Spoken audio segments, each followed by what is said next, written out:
It'll go live. Okay, we're gonna go live.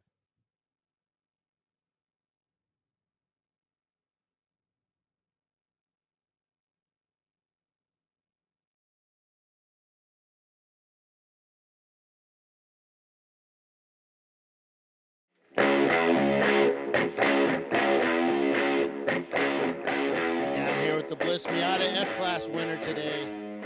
Good race, man. Yeah, we did our best. I mean, we were out there for the whole day. Like, shout out to Open Throttle. They were getting after it. Like, both our cars are super evenly matched. You know, we had a lot of good battles in them all day. We had a transmission issue that we're gonna get all fixed up and then be ready to go tomorrow. But overall, I mean, the car felt great. Like, we just did an engine rebuild, and you know, it's been really fun. So I don't know. Looking forward to tomorrow. What do you do with your hands? I don't really know what to do with my hands. You're doing good. They're big hands, man. Hey, who are your drivers? So drivers today was myself, Jeremy Albert, Jeff Bliss, and Jared Carey, who was here for his first race ever in a wheel-to-wheel race. He did awesome. Super proud of him. Dave Gregory also took a couple laps before we had to go behind the wall, but like overall, like super proud of the team. We're gonna get everything sorted for tonight and come back tomorrow and be ready to race with those guys and everybody else. But yeah, shout out to everybody else. Like, just build an F-Class car. It's really fun. You know, we definitely want more competition in the series. Oh, you'll get it with the Opal. Yeah, for sure. Bring out the Opal, Bill. Come on, we're ready for it. All right, guys. Cool, man. Good race out there today. Shout out to Jared. Like I said, first race, killed it today. Like, super proud of him. Yeah, we'll be out there tomorrow. Looking forward to it. All right, man. So what was that like out there with your first race? Nervous as hell? No, I mean, everybody's real respectful out there, actually. It was really nice. It was great driving with everybody. Team did great. We all pitched in and get the car ready, and, you know, it was a ton of fun. I highly recommend it. I've been doing track days. This is my first race ever, and, yeah. It's kind of like a track day, just a lot more intense. Yeah, just a lot more intense. Yeah, no, it was great. Everybody's real cool, giving me a lot of space, and, you know, being a newbie out there in one of the slower cars, it was not too scary, so, yeah. All right, congrats. Yeah, thank you.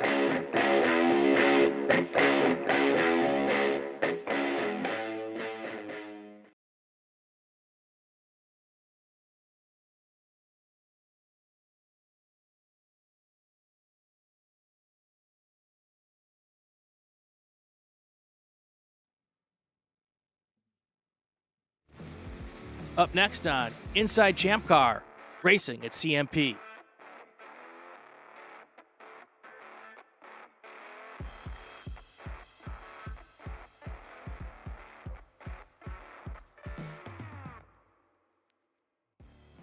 Welcome to Inside ChampCar. I'm Brian Bielanski. He's Bill Strong. And we are talking racing like we do every Tuesday night. Talking ChampCar like we do every Tuesday night. Talking CMP, Bill. I just don't want to talk. Is that all right? Can I just sit here all night? Because we got some really cool guys that have joined us. They do look cool. They certainly look cooler than us. Yeah. It doesn't take much, though. No. That's a really low bar. Well, they have a really cool car. They do. Camaro. Yeah. And if you're building a race car, what do you build? A Camaro. A Miata. A Miata. And they have a Miata. Everybody does that, Bill. No, some of us do not. Okay. We go the alternate MR2, yeah, we go the alternate way. But yeah, Camaro, Mustang. No, they chose a Camaro. Should we tell them who they are? Yes. We got Bliss Racing with us, folks. Yes, we do. Welcome to the show, guys. Yeah, thanks. Thanks for having us. So here's the problem, Bill, or let me the warning, which I should have given ahead of time, is that if you guys all talk at the exact same time, this is going to be really fun. So we're going to work on that. But welcome to the show. Thank you so much. And now we have to we have to ask the same question 3 times, right, Bill? That's right. So we're going to start with the elder statesman. Well, I'm not going to say that. Well, I'm going to start with. I'm talking about you, Bill. George. Yeah, there we go. George. Yeah. George Bliss. We're going to start with you. Now you know that we ask every time, how did you get started in racing, and did they have cars back then? Oh, Bill. Bill. His son. Look at his son just laughing. I'm sorry, George. our start of racing consisted of the first race that we did with ChampCar. There we go.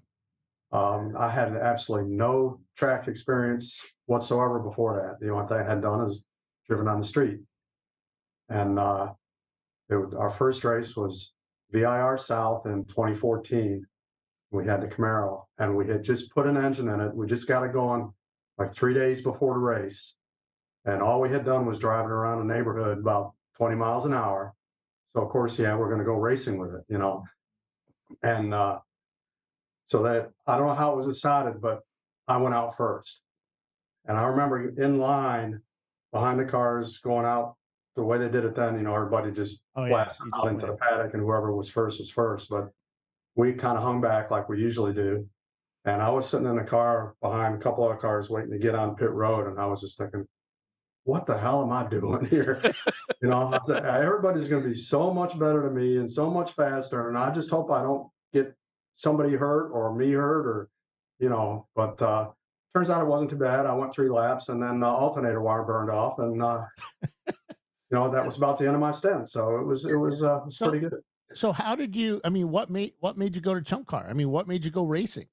Well, my son had a 84 Camaro 3rd gen that he was using as a daily, and that thing was kind of a piece of crap. But so he bought a 92, and we were in the process of moving over all the suspension parts and electrics and all that to it.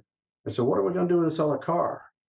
And I think you were the one that said, hey, there's a series called ChampCar where you can just take a car and, you know, put a cage in it and seat and stuff like that and go racing. You don't have to have any special license or anything like that. So I said, okay, that sounds cool.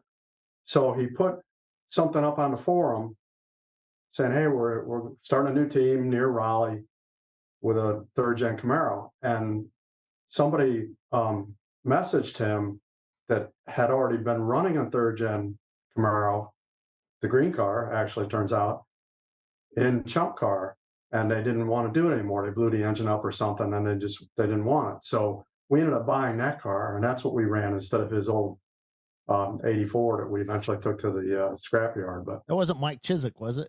No, it wasn't. Okay. It was a guy down near Statesville, or down near Charlotte. Charlotte somewhere. Yeah, I forget exactly where. $900 for a cage race car. Yeah.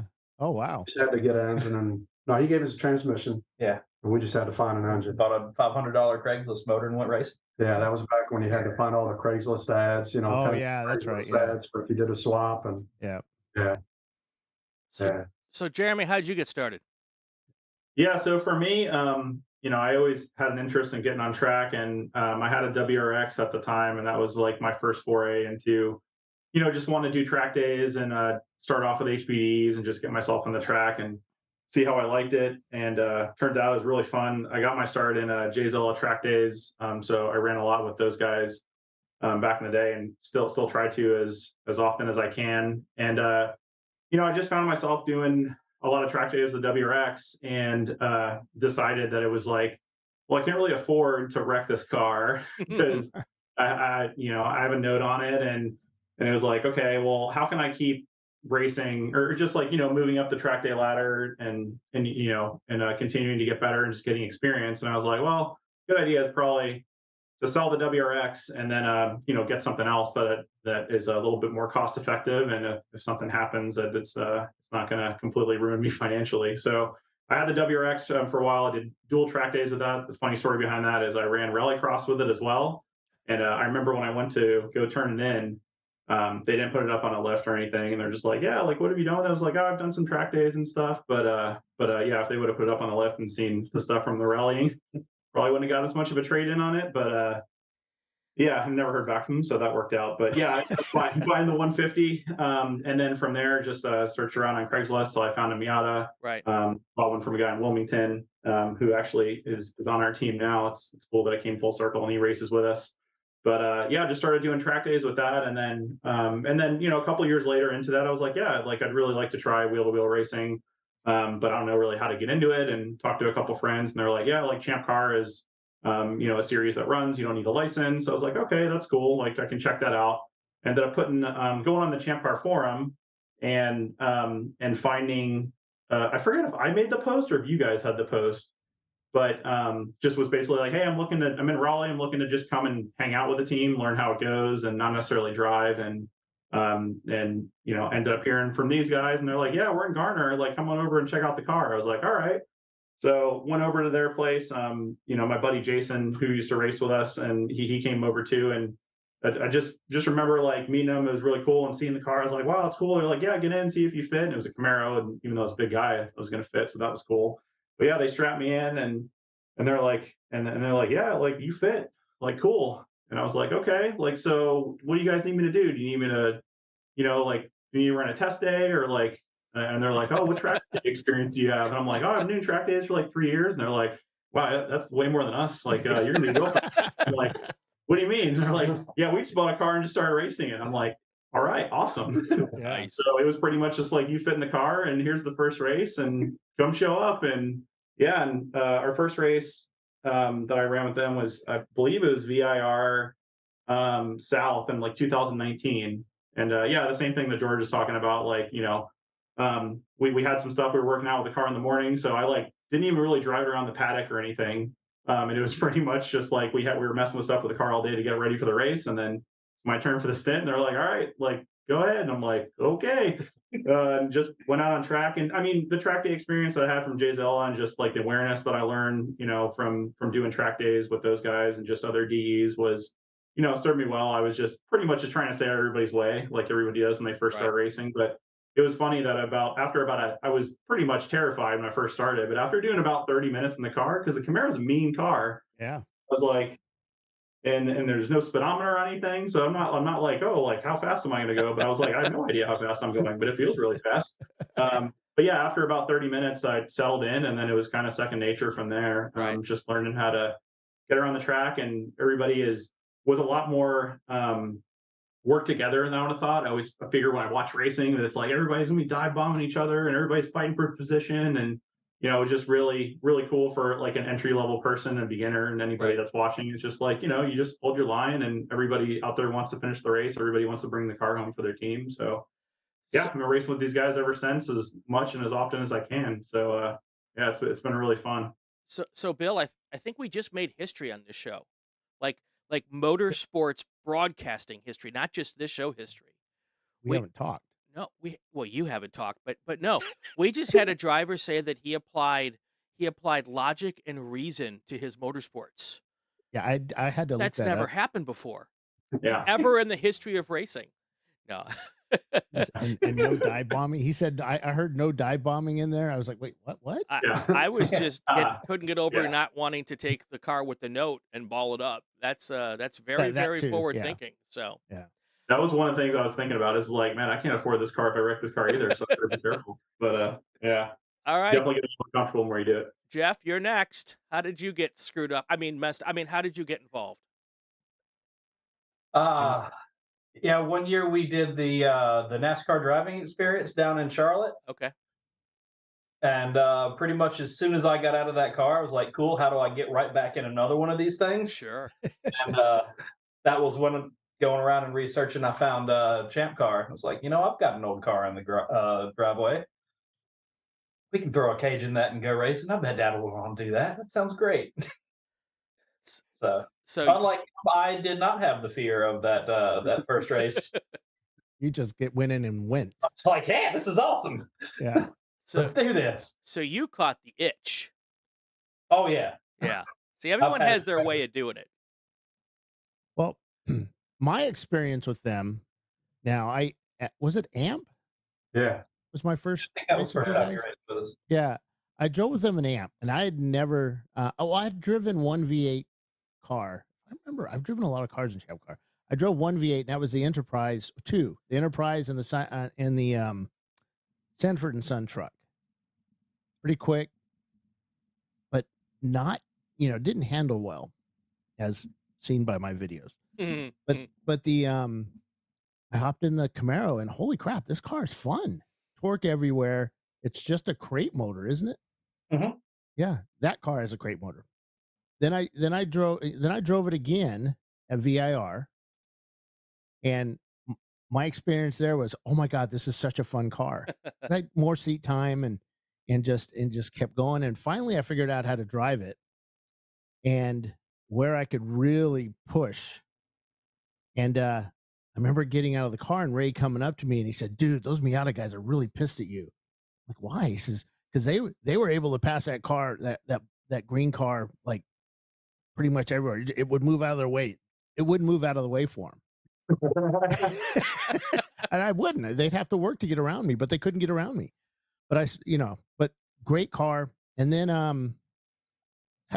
think I drove the white Camaro. You guys ended up buying Kenny Schrader's old car, which let me tell you, that's like strapping a freaking Tesla on your ass and going. I mean, it was so freaking fast.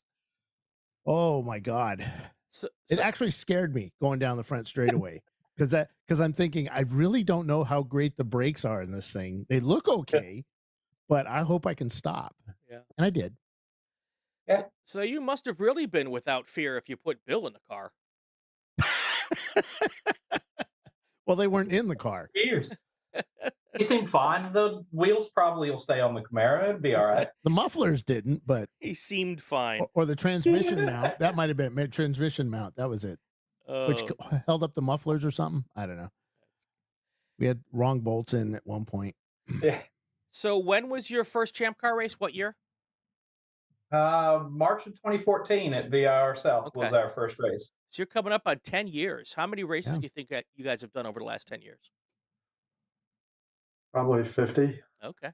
Something like that, yeah. I mean, we started out probably doing 3 a year. First year we did the VIR races, and then we kind of branched out. Next year we did maybe 4 and then 5. And we've done, I think we were counting it on the way over. We've done about 10 races just since March of last year. Yeah. Right.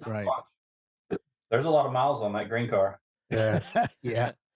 Now, one thing that really caught me off guard is every team I've raced with is out there for the win. I mean, out there for the win. You know, they built, you need to put in solid laps, blah, blah, blah. They're not like that. They're there to have fun. I mean, they want to win. Don't get me wrong, but they're there to have fun. And it's relaxed. And they're there to have fun. And they joke with you, and it's cool. And what's George, wrong with having fun? Yeah, and George is very serious, though he does it with laughter. And that's kind of what I found really funny. I haven't heard him yell. Yeah, one of the things, you say going for the win. We understand that we're not in position to do that with the Camaro. Not for the overall. We can go like an hour and 20 minutes on a tank of gas. So we're not gonna we go for the class win. That's the thing. And if we can get that little trophy, that's a big win for us. So wait a second. You can go an hour and 20 minutes on a tank of gas in a Camaro, but aren't there other Camaros out there that can go almost 2 stints on gas? Well, they probably don't go as fast as us. See, that's a perfect answer. Yeah, if Exactly. they're going slow, of course they can go longer. Well, we have a stock tank too, so we don't have the the big 2 gallons over that we could have and get another 5 minutes out of them. Or the Super Le Mans special car. They had the 26-gallon tank. Yeah, and we're probably running a little rich too because we're kind of averse to blowing ringlands off the pistons, so we run a little rich. Well, keeping it, I mean, running a little rich is actually probably safer in the long run, and it saves you money because you don't have to replace an engine. Right. So you guys fell into the Miata trap, like seems like most people do. So you guys won F class on Saturday at CMP, sitting in the paddock. Yeah. And I'd like to say something. And there's nothing wrong with that. But Dana wanted me to pass this on. And what we're going to do from now on is that when you go to F class, you bring a 300-point car. You can bring less than 300-point car, but you cannot bring a more than 300-point car. If a part is found on your car that makes you exceed the F class 300-point max, you will be moved to EC class. No ifs, ands, or buts. And I said, sure, I'll tell everybody. So I just told you guys. And that's basically what happened on Saturday. The team that took first. Was found they forgot to take off a part, and that moved you guys up to first. Yeah. Congratulations. From that. Yeah. Yeah. I mean, it was like, yeah, a good battle on track all day. And, like Mike and Open Throttle Racing, those guys run like an awesome program, really good friends with all of them. And a lot of ex Zilla guys in that group too, and current Zilla guys. So yeah, it was definitely a bummer for us just because like we were running really good out there, and the car was feeling great, and we had some transmission issues when we had the guy to go in to finish the last stint. So it's like, yeah, we had to bring behind the wall and try to figure out what's going on, and it looked pretty much bad internal for the rest of the day. So Jeff took a nap. So he was asleep, and we were kind of just looking at the car, being like, okay, like we're gonna start taking it apart, and what can we do? And they came and grabbed us and told us to go to impound, and the car was in pieces. It was kind of weird because it was like, yeah, we pretty much said, we lost the race, we broke the car, let's get it back for tomorrow, and not even thinking anything about it. So yeah, technically a win, but we definitely wanted to battle it out with those guys on track. But it was bittersweet. And the next day, had a great battle with them and ran into some cool shirt problems, unfortunately. And the car ran great all day. We ended up getting the transmission fixed, Saturday night, so we could get back out there on Sunday. And the cool shirt just didn't work. And first thing in the morning, so our first driver, Dave, is a complete animal and ran 2 hours with no cool shirt. We told him, you shouldn't do that. Come in, we'll swap it out, we'll fix it. And he's like, no, I'm fine. So he ran his 2 hours, and then we brought it in and fixed the cool shirt. And that was enough just to fall a little bit behind the Open Throttle car. And they got a well-deserved win on Sunday. So, but yeah, overall, just really cool weekend, especially just us just putting in the work to get the source new transmission. We got lucky, right, and we're able to get it in the car and then get back out there on Sunday. That's really what it's all about for us. It's like, yeah, like we want to win, but we want to do laps. We want everybody on our team to be able to go out there and run their stints and have fun and make fun of each other. And that's pretty much what our team's all about. So when the F class has been awesome for us, just because as my car sat, that we decided to prep for Champ. It was even before F class was introduced. It was pretty cool when those came out, and it's like, oh, there's a new class, and it's like, wow, our car is there, so cool. We can run that, and don't have to like try to scheme on how we're going to make our car competitive for A, and just right, like we ran it for a little while and figured out, okay, we're not going to be competitive with those guys. Like, let's just go out there and have fun. And we were going to plan to add stuff to the car throughout, but now we're just happy to run an F class as it sits and maybe adjust a few things going down the road, but not having to like really push the envelope of right, getting it to be super competitive in A. So it's funny. It's funny. We were talking about this as staff. I think it was last week.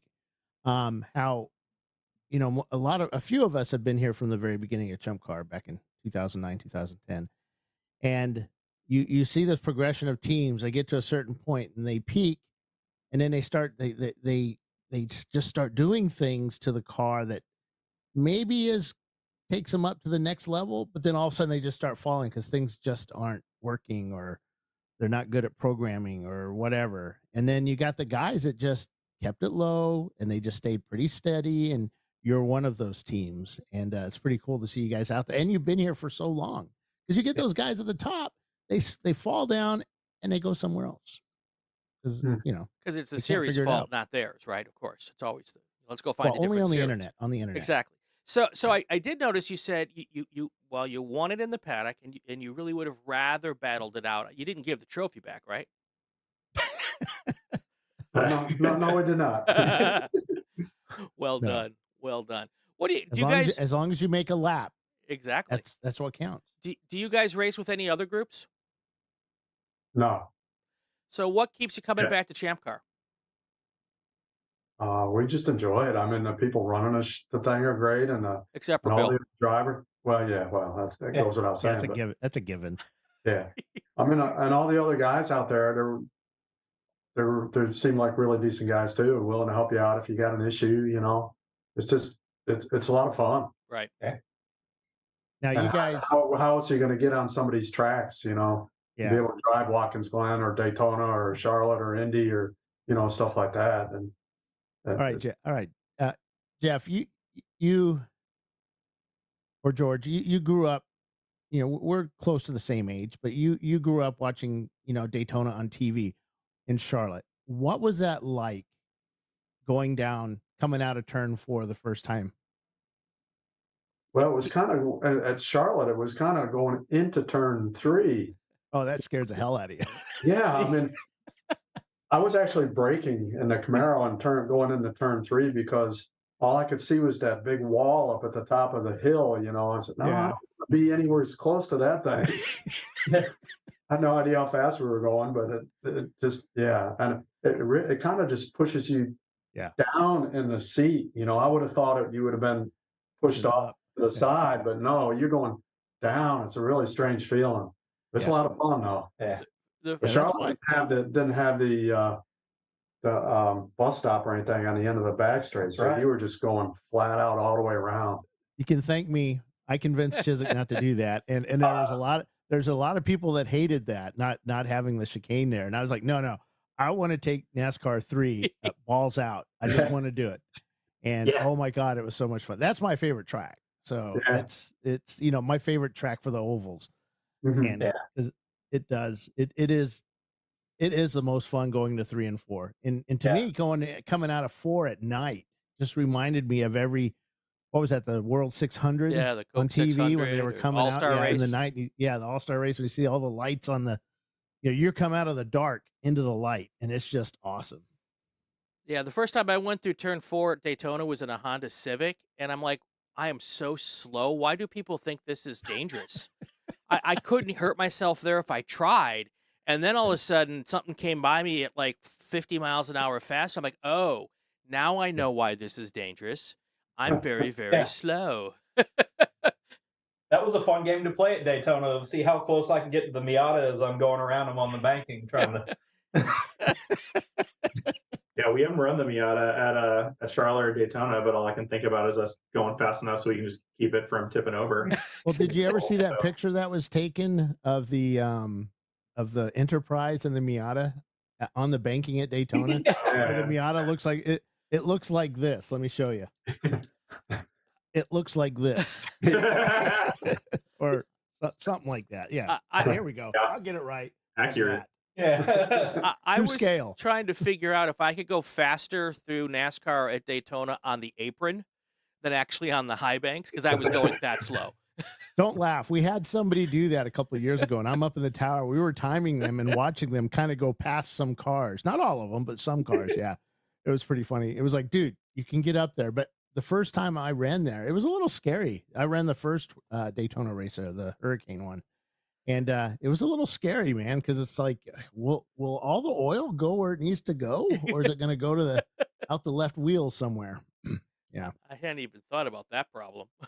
I'm the car owner, so you always think about, where's it going to break? So, yeah. So, you guys, not only do you do ChampCar and ChampCar stuff, but you also do hot rods.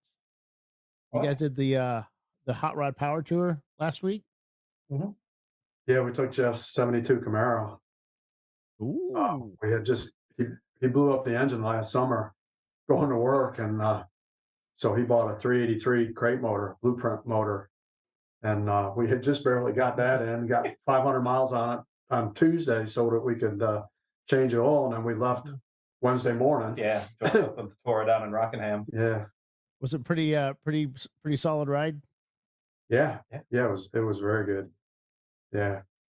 Now, George, you have a pretty cool hot rod too. Your pickup truck. You drive that to the races. Yeah, that's our truck for carrying our extra gear and stuff. What is it? It's a 71.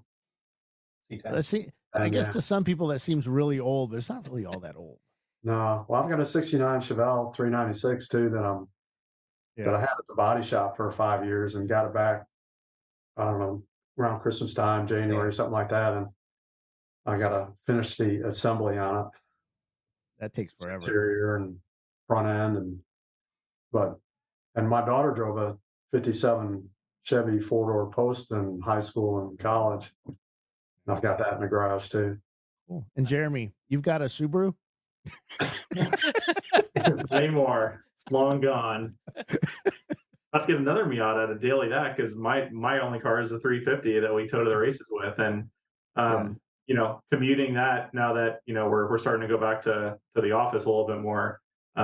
Realized very quickly that I could pay for a Miata instead of putting gas in a 350, driving it 4 times a week or 5 times a week to work. So that's You're my, like 6'5". I mean, how do you fit in a Miata? very carefully. Yeah. The so Can you yeah, the put the current top down? car. Yeah, yeah, I just go off.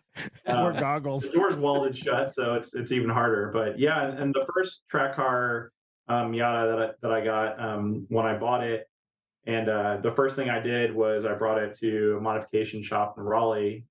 Roscoe Scott, who ended up doing a drop pan on it, said, and by doing a drop pan, we looked up a number of ways that we could fit me in it, so I would clear the broomstick test on it.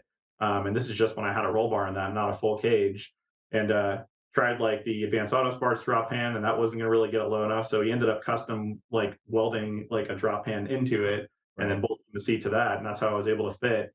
And then It's now for a the ground current effects car. yeah, if I went over like into my driveway the wrong ways, you could hear it scraping all the way down the street. So yeah, it was that was the only way I was going to fit in that car. And then the current car, it was, when I bought it, it was you know, built with a higher cage so that your hard top doesn't fit on it. And it was just built for like a taller driver. So they didn't do a complete drop pan. It's still lower, but yeah, it's the only way that I fit in those cars, and getting out of it is pretty funny. And I definitely turn a lot of heads, especially when I had my NB before and I drive to the grocery store and crawl out of it. So yeah. So at 5'6", I don't have those issues. I was built to the height of a race car driver, but not the width of a race car driver. So that's the problem I have. The width of the race car? Oh, wow. I went there. Wow, there. you went right there. Didn't even I went right hesitate. there. I deserve that. I deserve that. I'm good with Hey, that. I'm not far behind him. I asked Bill when he said he was going to go take, what was it, the Opal? The Opal. Yeah, I said, do you have room for me in there? And without even a no. Just flat out, no. I'm like, okay, I guess I'll have to find something else. I got to do a drop pan for my son, so he's all right when he sits in there. And then I'm like, put the helmet on. Then it all falls apart. Yeah. Like I fit, but it's like, your head's way above that. It's not gonna work. Yeah. So what's up next for you guys? What race? Yep. 24. The big one. Oh. With the Miata. We don't take the Camaro to the 24. So. No, we bring our green racing program to save fuel for the 24. Yeah, that's the eco part of our race program. Is, the one that before we'd go broke from putting gas in the Camaro probably for that race. Well, you get like 30 miles to the gallon in the Miata, right? Yeah, it pretty much uses half the amount of gas, like we've calculated it. And it's like, okay, if we have the Camaro, it's exactly twice as much. And Yeah. we have enough gas cans to like bring 16 gas cans for a full weekend for the Miata. With the Camaro, we go out a couple times. Yeah, well, we didn't even have a gas gauge in the Miata because we knew we could go 2 hours. So So why even? Right. You don't have to know how much gas you got. You got enough, you know. Yeah. The only time we run out of gas is when we forget to put it in the night before and go out on track at Watkins Glen, like we did last year, and the car doesn't work. Did anybody put gas in it? I think so. Yeah, everyone's looking at each other. I thought you did. Oh my God! Yeah, we fixed the car. All right, great. That happened to me. Did you go through all the electrical components of the car, the ignition boxes and everything before somebody said, "Hey, did anybody check to see if there's gas?" We're like, it probably got wet, or like maybe it's this, and then we're like, oh, it works. All right, cool. Yes, it's the most embarrassing thing ever. Yeah, you know, yeah. We've had a couple of funny things like that. We had was it one of the races last year where one of our drivers took the express route off of the top of the roller coaster and kind of just jumped off of it and went down to the bottom of Hog Pen and came across. And then we did the driver change. The next guy, Charlie, gets in and just like no power in the car. We're like trying to figure out everything. We're like looking under the hood and like same thing, checking all the electrical stuff. And then I think Jeff, or I forget, it pops the trunk and it's like, oh, there's our problem. Like the battery is not really attached because it went for a ride, and then we got a battery box. So we usually add stuff to the car by stupidity or failures, and that's usually the best way to figure out what you need to be successful. So yeah. I've got a friend who's got a Miata and a Corvette, and it's the Corvette on the side says powered by Benjamin, And the Miata says powered by Washington. Exactly. That's accurate. That's good stuff. Yeah. All right, Cool. Bill. Anything else before we let these gentlemen get on with your evening? I say gentlemen loosely. Congratulations again on your F-Class win on Saturday, and hope you have continued success. And we'd love to see the Camaro back out there again. And you know my number. You know my phone number. Yeah, just have to fix the clutch and transmission. Yeah. Yeah. Yeah, we're looking forward to the 24. Like, definitely shout out to everybody that's thinking about running an F-Class. We definitely want more cars out there to battle with. And yeah, looking forward to the race. I know Open Throttle guys are going to be there at the 24. So looking forward to getting out there with them and anybody else that brings a car. It'd be awesome to race with you guys. And, we'll have both cars out at a race pretty soon too. It's always fun to run both of them and, get in between, like get out of the Camaro and then get in the Miata. It takes a little bit of adjustment, a couple laps. Go the other way, and you're like, oh yeah, torque. Yeah. It's pretty funny. We have one or two or sometimes 3 F-Class cars, but Sebring in December, there's probably going to be 15 or 20. Yeah, because you said no, there should only be one. Yeah, Yeah. It should only be one. Yeah, that one. they're gunning for you. Yeah, we're definitely, we've got Sebring on the calendar this year. We thought about doing it last year, and then we were on the fence, and then the schedule came out, and then it was 2 days this year, and we're like, well, that's 2 awesome. chances. Yeah. Let's go for 2 days. So we'll be there this year. Cool. So it's the Camaro, right? Hopefully. Okay. That's the better it's at Sebring for sure. There's a better car there. Cool. Before we let you go, do you have any sponsors, family, friends you want to thank, and significant others? Yeah, I thank my wife Debbie for letting us do this for 10 years, and doesn't really complain too much about how much money we pour into it. Yeah, too much. Yeah, well, it gives Jeff and I a chance to do stuff. That's kind of special. Yeah. Yeah. My wife Jenny, super supportive. Family and friends have always thought it was a little bit crazy, and think that it's like, oh, be safe, but overall everybody's really supportive, and our team on Bliss Racing, like everybody that participates, we've got guys that just come in and just don't even drive, and they just crew like we will for the 24. So like everybody on our team, like Raleigh Jeff, Dave Gregory, Charlie Jimenez, Jared Carey, Steve Pender, David Henry, Roscoe Scott. Yeah. Trying to think of everybody. Noah Roscoe. That's a cool name, Roscoe. He's fast. Yeah. Well, I find it awesome. Yeah. I find it awesome that you guys are one of the only teams out there that you only spend, this is for the wives, that you only spend $300 for a whole weekend worth of racing. Mike goes off to you guys. I know, it's awesome. Yeah, it's awesome. That's right. We really balance the checkbook every time we go racing and make sure that we can, just only spend what we're allowed. Yes, So, yes. Perfect. That's right. All right. Well, we've just lost our truth in advertising moniker here. We're going to have investigations now starting on this podcast. So yes. Right. Yeah. Guys, thanks a lot. We really appreciate you joining us tonight. Yeah, thanks for having us, guys. Thanks, guys. All right, Bill, what do we got coming up next year? Hey, we got so we talked about only doing the winners interview. Right. But what we're going to do is do the top 3 for each of this race, because the top 3 cars were pretty much competitive all day long.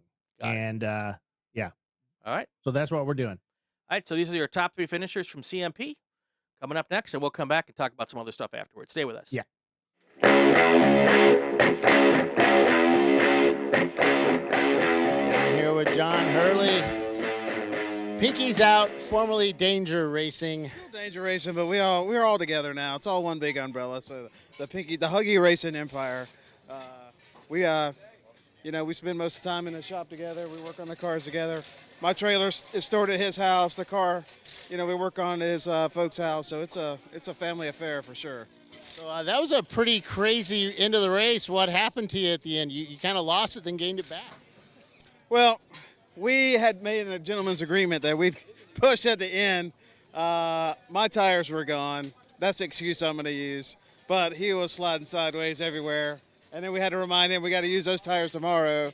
And then we said, no, we'll cut it out. And then he let me get back in front of him. But that was a good race. Any exciting stuff happen out there? No, not really. Everybody drove, smaller field today. Everybody, I thought, drove pretty great. EC cars are EC cars. There's sometimes an issue with that. But everybody else was pretty good. I don't think either car had any contact with anybody, although I haven't asked all my drivers yet. So that's always something you got to go look around the car to see. But we went through a brand new set of one set of Bridgestones and had an old set from Road Atlanta that had about 7 hours on them, and that's what I had to finish the race on. So Yeah, we saw you change tires there towards the end. Now, who are your drivers this weekend or today? Today, David Martin got in the car first. Yeah. Then Chris got in the car, or Chris Huggins got in the car. Then Roger got in the car. Then I got in the car. So we ended up driving, like, I did the second stint in the white car, and then we kind of planned to do the last stint and see where we're at. But we didn't know my tires weren't going to go distance. We did have to replace one tire in his car too. So the day was hot. You gonna do anything different for tomorrow? This car's going in the trailer. So you're gonna run the E30s tomorrow. 2 E30s tomorrow. Yep. All right, man. Congrats on your win here at CMP. Thank you, sir. Thank you. Thanks, ChampCar. Chris Huggins from Pinky's Out down here, second place. We heard that John just decided to put a smackdown on you, though. He says it was a gentleman's agreement. Yeah, it was a gentleman's agreement. Oh, there we go. Okay, it's confirmed. It's my fault his car's slow today because I told him to buy the wrong tires. Yeah, you had to go through 2 sets. Went through a set of tires and you put some old ones on. Yeah, we had a brand new set that lasted 4 hours, so those are not the right choice when it's this hot outside. I can't afford that. He can't afford that, so we're not going to be doing that again. So you're going to run both cars, both E30s tomorrow? But that's the plan, but we also got tire problems with those because I don't have enough tires tomorrow. We got one new set between 2 cars, so we'll see how long they last. So which side did you use them both sides at the same time, equal, or was one side more than the other? Well, we played around with the suspension on the SC, and it's really loose now. Before it was pushy, so we changed some stuff, some secret sauce, and it's going the right direction, but it's a little bit harder on the rear tires than we were used to, so it's driver control. Well, who were your drivers today? Alex Harrison, big shout out to him, setting FTD the first time in the car. He's been our crew chief for like 5 years, one of my best friends, so super happy to have him. And Chip, and who else drove the car? John drove the car. All right, man, we'll see you tomorrow. Thanks, Bill. Good race, man. Down here with MKD Motorsports, Ava, the crew chief for this car. Awesome race today with that Mustang. Yeah. Yeah. So were you happy these guys finished up at the top? Yeah. We were hoping for a higher spot, but then we had to pit a lot because Because the loser drivers kept using all the gas? And the tires? losers. Yeah. Well, they're not losers because they're up here. Yep. So were you giving them good instruction on the radio? Yep. I was also doing the spreadsheet on like when to pit, so Was that fun or boring? it was fun. Yeah. Yeah. Who were your drivers today? David Pesky. Her dad. My dad. And who's your dad? What's his name, Dad? What's his name? Dan. Dr. Handsome, I like that. And who else? Oh yeah, there you are. Mike. Okay. So what are you gonna do? What do you think the guys are gonna do tomorrow different to actually beat all these little cars? We're gonna have a lot of gas. There you go. All right, guys. More beans tonight. That's a dad joke. Yeah. All right, guys. Congrats, MKD Motorsports and their Mustang. It is a Mustang, not a Capri, right? Yes. Yeah. All right. All right. Good race, guys. Thanks, Bill. You did good. Good job, Amy.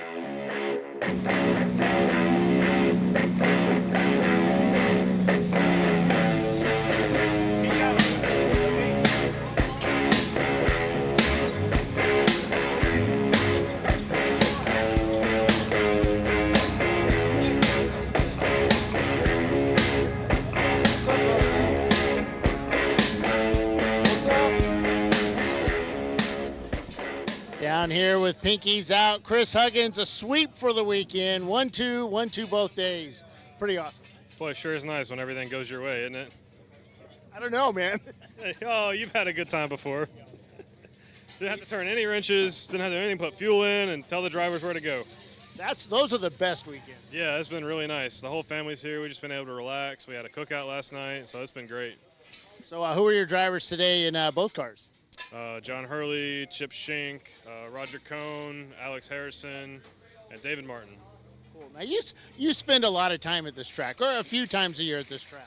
This is the first track I ever raced at, way back when I started endurance racing, with this exact car. So it's meaningful to come back here with this car and do well. Now, was John that quick? No. He had better tires. He gave me the quicker car today. He let me have the quicker car. Yeah, he let me.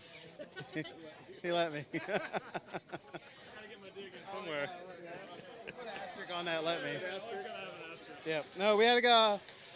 Guys drove great. The white car is just the faster car.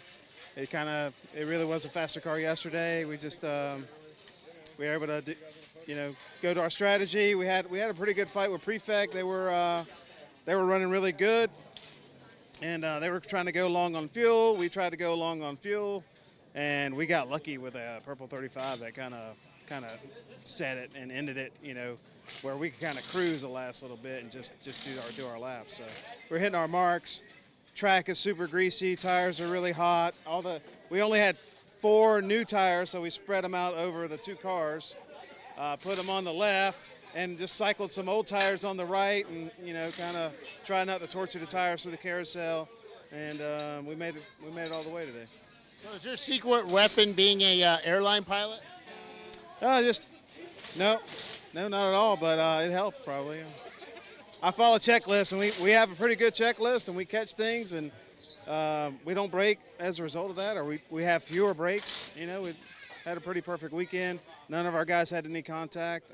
Everybody drives fast, but keeps it within the limits and thinks about it's an 8-hour, 7-hour, a race. It's not a sprint race. So Chris, I'm going to turn this off right now. But what is the secret sauce to this this good luck you have in endurance racing? Diligence.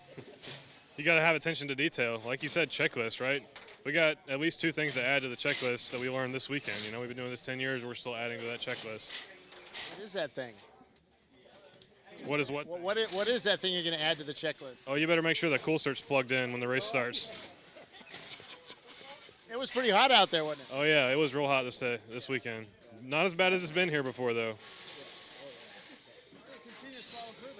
We added helmet blowers, and those paid for themselves easily today. They definitely make a big difference because you just don't get as hot. Even with the cool shirt, your head's still baking in there, and with the helmet blowers, we were much better off on a hot day like today. Although I guess it's not really the hottest it's been here at CMP, but man, the track was sure greasy.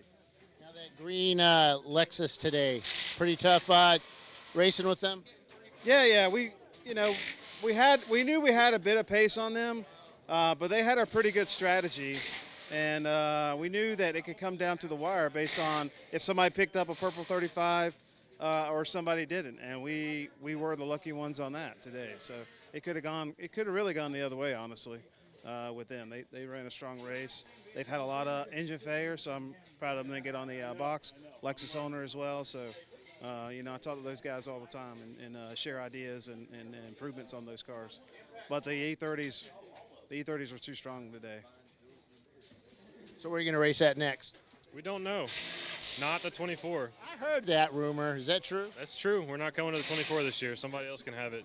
I just ordered the watches yesterday. I ordered them in your wrist size too, man. Look right there. You got one right there. There we go. It doesn't mean we won't be there. We just won't be there with our own vehicle. We're taking a break. We're going to prep. We're thinking about maybe pit race or something like that, but definitely via our north. You race at pit race. I've never been to pit race, and then we're going to go to Sebring at New Year's. Oh, they're C-class cars. You'll be all right. What's wrong? What's wrong with Sebring? No. I'm taking the F-class car, so. Oh, yeah, all right. So stay away from the Opal. We'll watch out for the roadblock. All right, Chris. Good race, man. Thanks, Bill. Good race, guys. That was a hell of a race out there. Yeah, that was a tough one. It was 1,000 degrees out here. I'm sure it's 1,000 degrees for everybody else. Before anything, when we got here on Friday night, late too, didn't you? Sorry? Late. You got here late. We had a coolant pipe leak that Chris Huggins over there fixed for us. So I want to thank him first thing before talking about our race. That was, we don't really have too many skills, and he got it fixed up for us. And without that, we go home. So that was a huge help for us.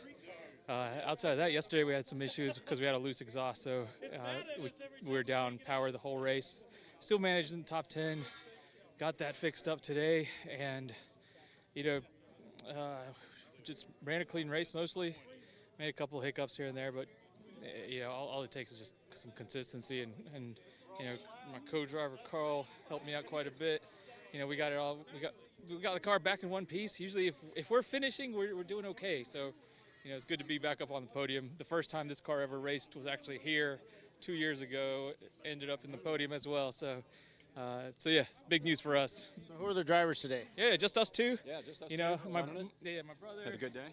And my friend Ryan over there were our crew. Those guys just crushed it with pit stops. We were done with fuel in under 2 minutes every time. I mean, everything was running smooth. Like I said, small hiccup that kind of got us away from the pinkies out cars, but those guys were so fast. It was fun racing with them in the morning, but if we tried to keep up with them all day, we would have gone through 3 sets of tires. So, at some point you have to do the sensible thing. Yeah. So my brother is yelling at me. He's like, "Name the sponsor." So yeah, it's on the car. Show the car. Yeah, there it goes. Tabola Auto out of Raleigh, North Carolina. They take care of a lot of stuff for us. So they'll travel all over the country to do stuff, right? I mean, it's on their credit card. Yeah. If I'm sure they would. If you pay that mechanic $1,000, he'll show up and fix it for you. Yeah. No, but it was a good race. It was good, clean racing out there. It was a lot of fun. This track's always pretty fun, and it's a hard-on cars. It's shockingly hard on cars, but it was fun. Cool. All right, guys. Congrats. Thank you as always. Appreciate it. Thank you.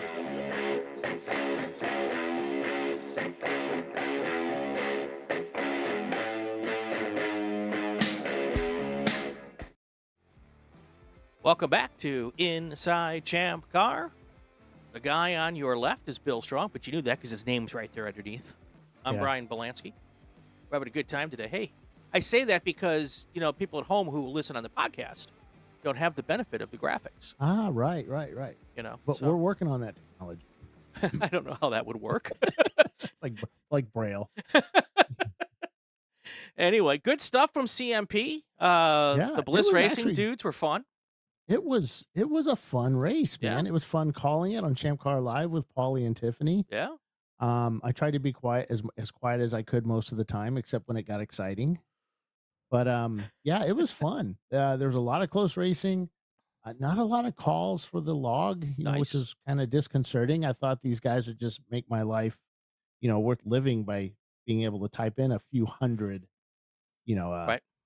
black flag calls, but no. There you go. They were well behaved. They're getting it. Yeah, they're getting it. They're getting it. All right. So, got a couple things we want to talk about. Yeah, we did have a couple of issues. Bill Strong on pit lane.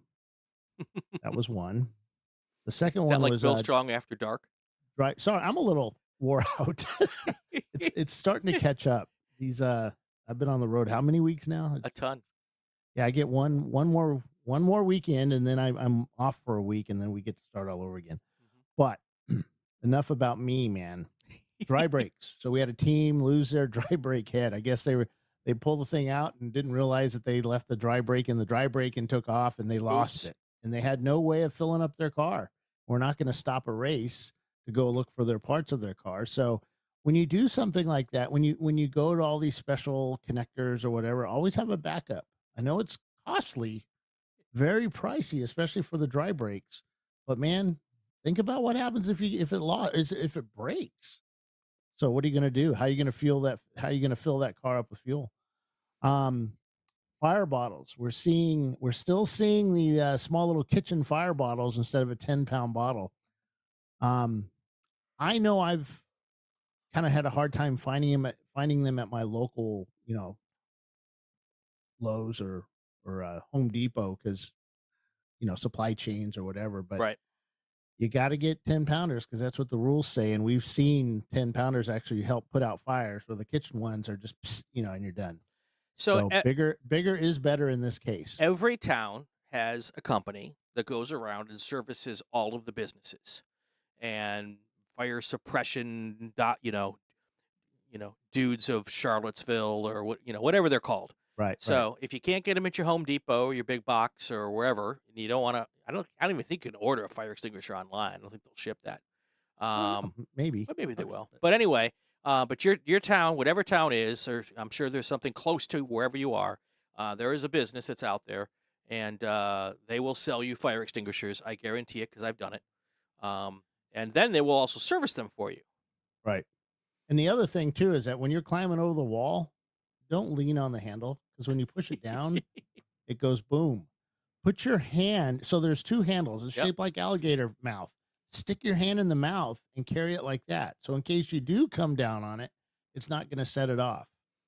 So put your hand in the alligator mouth, hold on to it like that, go over the wall, and don't use it as a cane, because that's what I see people do. They use it as a cane to help get them over the wall, and poof, we've got a pit lane full of stuff. And then by the next day, all your pressurization is gone, and you go to fight a fire and it's going to go, and that's not good. So we see those, the fire bottles. And hey, guess what month it is? It's almost July. Almost July, which means that it's almost December 31st. So what happens December 31st, Brian? We have the rules say that every couple of years or every so often, you're going to have to get your belts, your nets, and your fire bottles inspected. So I would start now.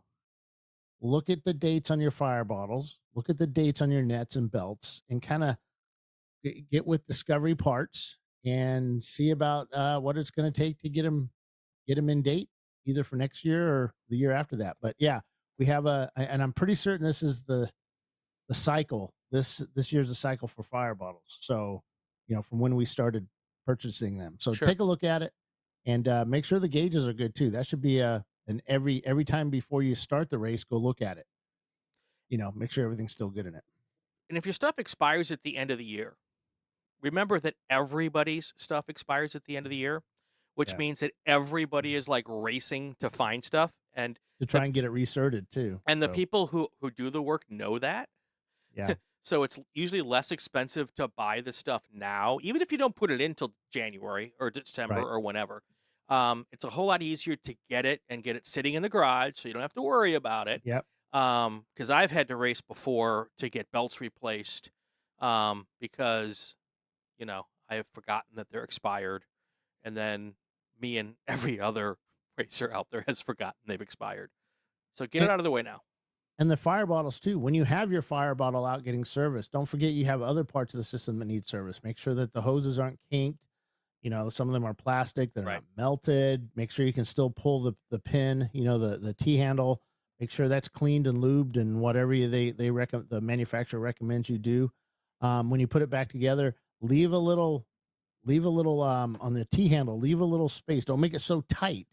Give it an inch or two of travel so that you can move it back and forth and test it out then without actually setting off the fire bottle. So do all of your cars have to have fire systems? Yes. Okay, so there's no 5-pound bottle strapped to the tunnel. No, or his leg or anything like that. No. Okay. So, you can still do that, but you have to have required an insert bottle. I run an old out of date NASCAR, the big white bottles, Safecraft. I have a Safecraft AAAF or whatever, and I run that for my fuel system, and that protects that part. But then I have an actual in-date system for me and the engine. Okay, so as long as you have one that's in date, you could run an out of date one in an auxiliary place. You can run whatever you want. And you have a separate handheld, just a small handheld, a kitchen one, right? But ABC for those small little fires. Your brake pads catch on fire or something, something like that. So instead of having to set off your big, very expensive system, grab a little handheld when you're out on turn 3. Yeah, there you go. Yeah. So that's that. Anything? So we have a big race coming up. Yep, Sebring's coming up. We have 53 cars entered for that. Still some room left if you guys want to get in at the last second. Houston, we got 15 cars. We really need cars for that. Come on, man. I know there's more than 15 people in Houston and surrounding areas. And I know it's summer. Man up. Get out there. Let's go racing. Get your cool suit. Yeah, get Drink your a lot cool of fluids. shirts. High Plains Raceway. We got 21 cars. That one jumped in a big way. So that's made Chelsea really happy. We have Lifeline 24-hour Classic coming up with 58 cars to that. We have a few spots left on pit lane. So hurry up, sign up, and let's go racing. Yeah. And that's it. That's it. For Nothing me, else. I think that's it. I'm ready for a nap. You're ready. Well, yeah, you got a lot of stuff coming up. So, yeah. All right. Well, since that's what you're saying, we're gonna get out here right at the top of the hour. I mean, we couldn't have planned that better. We didn't plan it, by the way.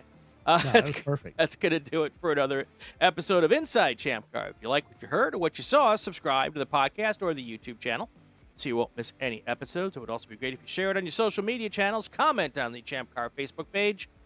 He's Bill Strong. I'm Brian Bielanski. You are watching ChampCar Live on YouTube and listening to the Racing Wire Podcast Network. Bye.